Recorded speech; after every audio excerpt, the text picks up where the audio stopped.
16,108 विवाह किए। पहला विवाह किसके साथ किए? रुक्मिणी के साथ। और दूसरा विवाह किसके साथ किए? जामवती के साथ। राजा परीक्षित कथा सुन रहे हैं, सुखदेव जी कथा सुना रहे हैं। उसी समय राजा परीक्षित ने कहा, गुरुदेव भगवान जामवती के साथ कैसे विवाह किए? जामवती तो भालू की बेटी थी, तो क्या भगवान को भालू की बेटी ही मिली थी विवाह करने के लिए? उसी समय सुखदेव ने कहा, राजन इसमें कारण था। सत्राजित नाम का एक राजा था, और सत्राजित राजा सूर्य भगवान की आराधना किया था, एक मणि पाया था। और मणि की खासियत क्या थी? 8 घंटा अगर पूजा की जाए तो वो मणि 8 भार सोना रोज उगलती थी। 8 भार का मतलब 8 तोला नहीं, 8 भार का मतलब 8 किलो नहीं, 8 भार का मतलब 2 कुंटल सोना रोज मणि उगलती थी। अब उसी समय सत्राजित एक दिन उस मणि को पहन करके भगवान द्वारकाधीश से मिलने गया। अब जैसे मिलने गया तो उसी समय सब यदुवंशी बैठे थे, दरबार लगा था, भगवान भी बैठे थे आसन पर। उसी समय भगवान से सब यदुवंशी कह रहे, प्रभु आज सूर्य भगवान आ रहे हैं, क्योंकि मणि का तेज था। उसी समय भगवान ने कहा, ये सूर्य भगवान नहीं है, ये सत्राजित आ रहा है, क्योंकि सत्राजित मणि पाया, वो मणि का प्रकाश है। अब उसी समय सत्राजित जैसे पहुंचा और भगवान को प्रणाम किया। भगवान बोले, आसन पर विराजमान हो जाओ, और बैठ गया। उसी समय सब यदुवंशियों ने कहा, सत्राजित बता तो घर में कितना सदस्य है? बोले, एक मैं, एक मेरी पत्नी, एक मेरा भाई, एक मेरी छोटी सी बिटिया। बोले, कुल मिलाकर के 3.5। बोले, हाँ 3.5 घर में है। बोले, कितना मणि सोना देती? बोले, 2 कुंटल सोना देती। बोले, 2 कुंटल सोना लेकर के क्या करोगे? क्योंकि घर में 3.5 लोग हैं कुल टोटल, और 2 कुंटल सोना दे रही है, इसलिए एक काम करो, इस मणि को इस राज खजाने में जमा कर दो, और इससे जो सोना निकलेगा पूरी प्रजा की सेवा हो जाएगी। तो सत्राजित ने कहा, मणि देने वाला नहीं हो, जो कि परमात्मा मणियों के भी मणि है। और उसी समय भगवान ने कहा, ठीक है भाई, तुम्हारी मणि है, देना ना देना आपकी इच्छा। अब उसी समय सत्राजित वापस आ गया, और जैसे वापस आया उसी समय सत्राजित का भाई प्रसेन क्या किया? मणि को पहन करके चला गया जंगल। अब जैसे जंगल गया पहन करके, उसी समय प्रसेन को मार करके शेर मणि छीन लिया। अब जैसे शेर मणि छीना तो शेर लेके जा रहा था मणि, और उसी समय जामवंत तो भलुआ देखा।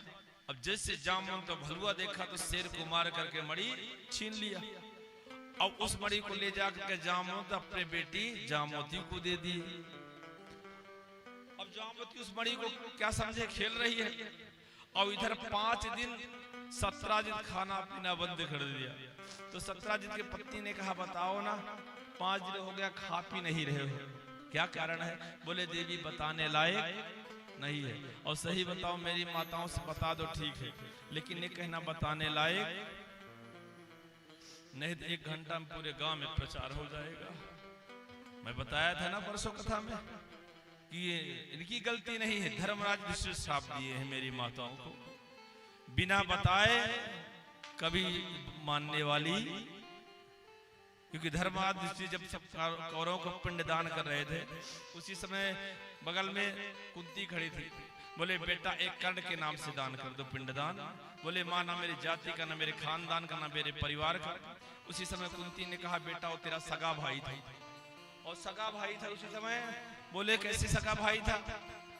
बोले, बचपन में मैं सूर्य भगवान की आराधना की, और सूर्य भगवान के द्वारा वो बालक मुझे मिल गया था, और संसार के लोक लाज के कारण उसको मैं नदी में प्रवाहित कर दी, इसलिए तुम्हारा सगा भाई था। उसी समय धर्मराज विष्णु के हाथ से अपने आप पिंड गिर गया, और गिर करके मूर्छित हो गए। बोले, माँ मैं जाता था युद्ध भूमि में तो देखता था तुम्हारा पैर और कर्ण का पैर एक जैसे दिखता था, और संसार के लोक लाज के कारण ऐसे वीर भाई को हम सब मार दिए। अगर तुम बता देती तो 5 पांडव मर जाते, लेकिन कर्ण भाई को मरने नहीं देते। इसलिए माँ तुमको नहीं, आज पूरे संसार के नारियों को श्राप दे रहा हूँ, बिना विशेष कारण के मेरी माताएं बात नहीं पचा पाएंगे, और पचाएंगे तो पेट फूल के डब्बा हो जाएगा। प्रेम से बोलो, इसी कारण से माताओं को बात बताओ ठीक है, लेकिन बता करके मत बताओ बताने लायक। सत्यजित का देवी बताने लायक नहीं है। अब उसी समय सत्यजित की पत्नी ने कहा बताओ ना, मैं आखिर क्रिया गौ क्रिया पार रही हूँ, बताओ। अब उसी समय आखिर क्रिया गौ क्रिया पारी। बोले देवी बताओ कितने? बोले किसी से नहीं बताऊंगी। बोले हमारा भाई गया था जंगल मणि पहन करके, और हमको लग रहा है द्वारिकाधीश कृष्ण मिलने गया था, द्वारिकाधीश मणि मांगे और मैं मणि देने से इनकार कर दिया, और हमको लग रहा है मेरे भाई को मार करके मणि छीन लिए। अब उसी समय कुआं पार में पानी भरने गई सत्यजित की पत्नी, तो और जो आ रही थी पानी भरने के लिए, बोले बहन बताओ पानी से पानी भरने क्यों नहीं आ रही थी? बोले बताने लायक नहीं है। बोले बताओ ना, पानी से नहीं आ रही पानी भरने। अब उसी समय सामने वाले बोले मैं आखिर क्रिया गौ क्रिया पर किसी बताने वाली है। अब दूसरी वाली तीसरे से बताए, तीसरी वाली चौथी वाली पांचवी से बताए। इसी तरह पूरे द्वारिकापुरी में हो गया कि द्वारिकाधीश प्रसेन को मार करके मणि छीन लिए। अब जैसे पता लगा उसी समय भगवान द्वारिकाधीश बोले मैं तो प्रसेन को आज तक देखा भी नहीं, लेकिन मेरे ऊपर कलंक कैसे लगा। उसी समय गुरु गर्गाचार्य को बुलाया, गुरुदेव मेरे कुंडली पे देखो ना, कलंक क्यों लगा है मेरे ऊपर मणि का। उसी समय गर्गाचार्य देखे, बोले कृष्ण जब माँ कहती थी चंदा मत देख, चौथ का चंदा, तू कहता था चंदा ले भैया, बार बार रोक रहे थे लेकिन तू बार बार देख रहा था, इसीलिए चौथ का चंदा देखा, इसलिए तुम्हारे ऊपर कलंक लगा है। और सही बताऊं भैया, ये संसार काजल की कोठरी है, यहाँ भगवान राम और कृष्ण ही बच पाए तो हम आप कहाँ बच पाएंगे बताओ। काजल की कोठरी में कैसे हुए सयाने जात, एक कील काजल तो लागी ही, तो लागी ही। यहाँ बिना कलंक लगे बचने वाले नहीं हो। अब उसी समय भगवान ने कहा कलंक मेरे ऊपर लगा है, अगर कलंक मैं नहीं मिटाऊंगा तो पूरे द्वारिका में सब लोग क्या बोलेंगे, भगवान मणि को रखे हुए हैं। उसी समय भगवान क्या किए यदुवंशियों के लिए, बोले चलो मैं आज जो कलंक लगा इस कलंक को मिटाऊंगा। अब जैसे लेकर के गए जंगल में तो क्या देख रहे हैं, प्रसेन रास्ते में मरा पड़ा हुआ। फिर उसके आगे बढ़े तो देख रहे हैं शेर मरा पड़ा हुआ।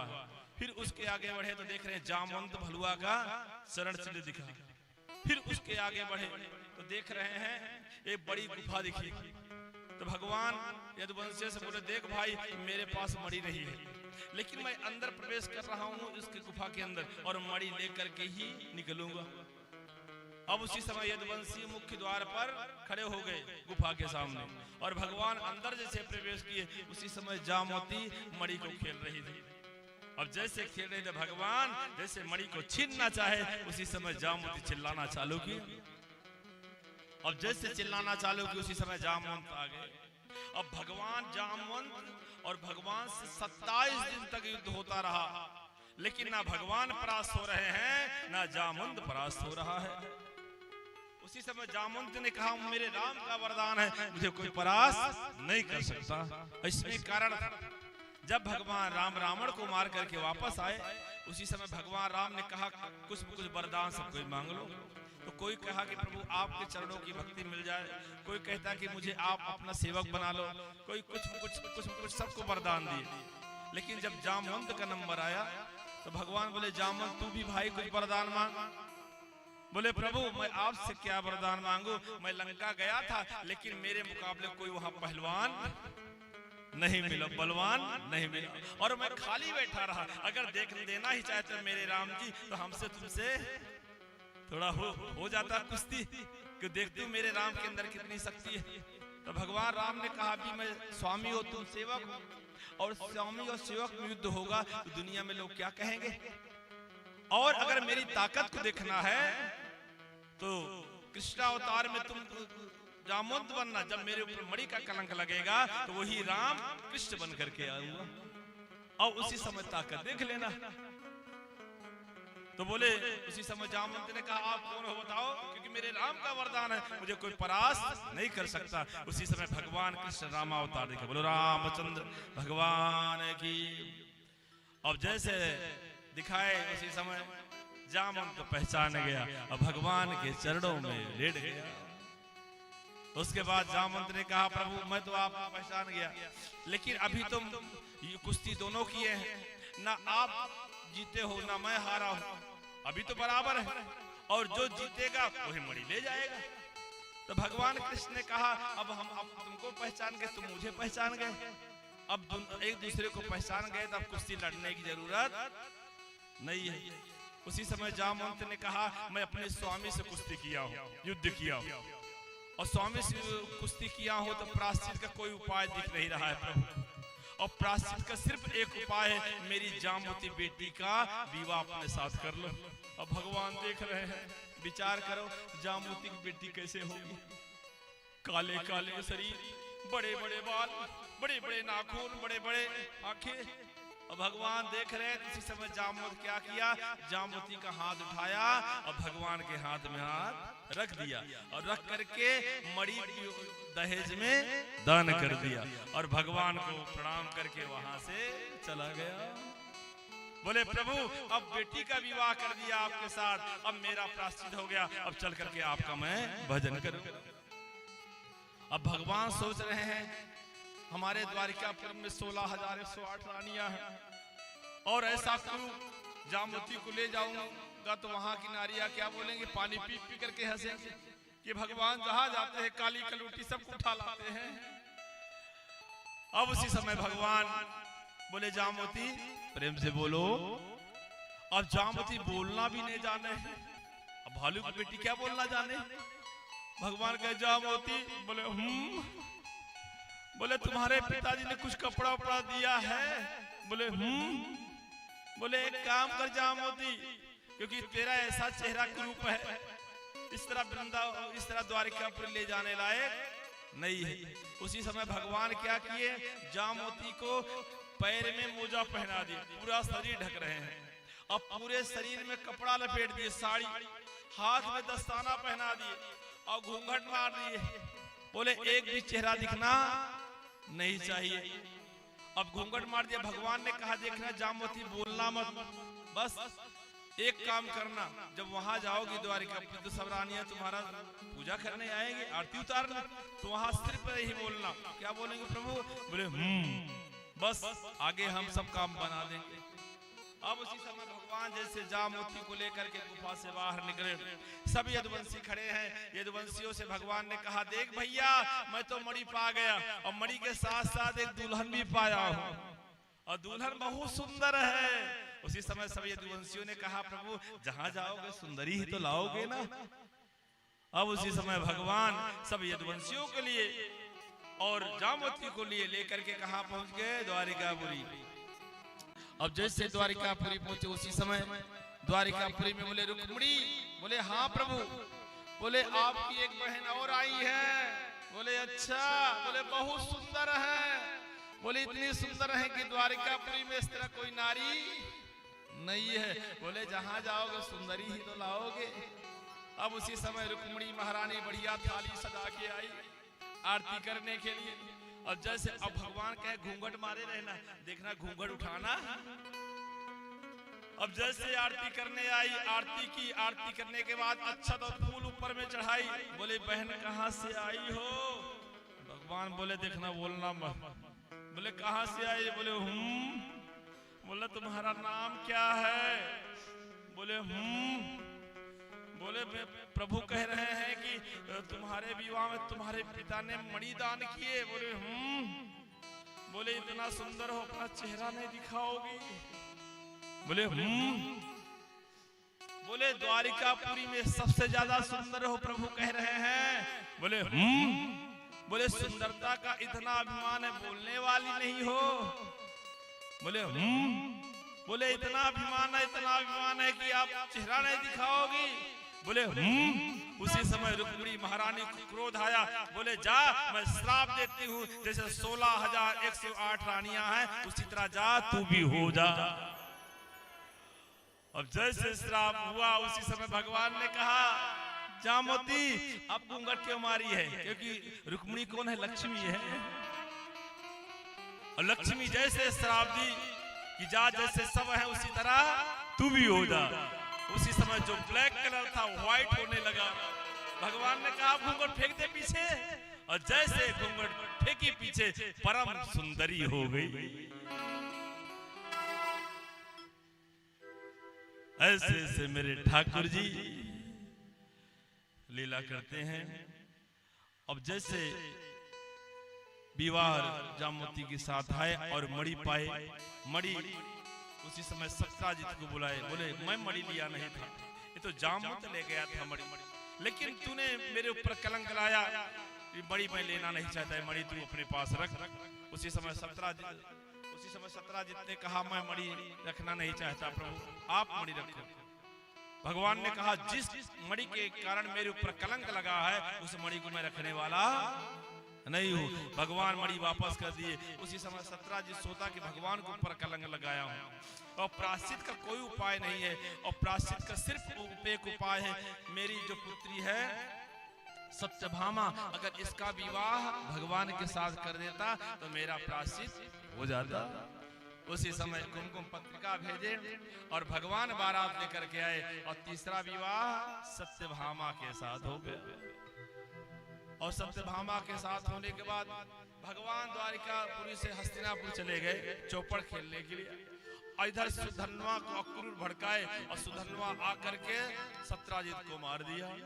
अब जैसे मारा उसी समय सत्यभामा रोते रोते हस्तिनापुर पहुंची और भगवान चौपड़ खेल रहे थे। उसी समय सत्यभामा ने कहा मेरे पिता को मार दिया सुधन्वा, और आप यहाँ बैठ कर चौपड़ खेल रहे हो।